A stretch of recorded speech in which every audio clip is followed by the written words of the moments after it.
Ağlayabilecek kadar güzel bir kalbimiz varken neden ağlamayız? Ağlamak insani bir duygu değil mi? Yoksa ağlamanın kötü bir şey olduğunu mu öğrettiler bize? Ağlamak kötü bir şey mi dediler? Evet, dediler.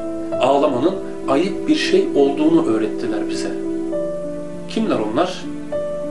Yağmur yağdığında kaçmalısın diyenler mi? Toprağa basma, ayakların pislenir deyip bizi betonlara mahkum edenler mi? Ağaçsız, bitkisiz, ruhsuz şehirler kuranlar mı?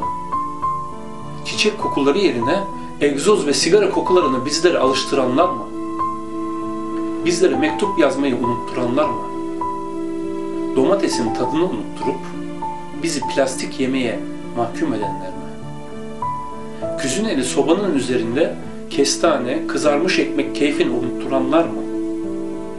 Közde pişmiş patates yerine hamburger ekmeklerini bizlere öğretenler mi?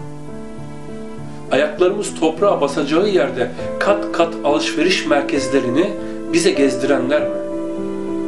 Dedelerimizden hikaye, masal dinlemek yerine bize televizyonlarda duygusuz, yapay diziler izletenler mi?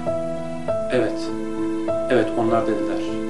Ve onlar bize ağlama dedikçe salya sümük ağlayasımız geliyor.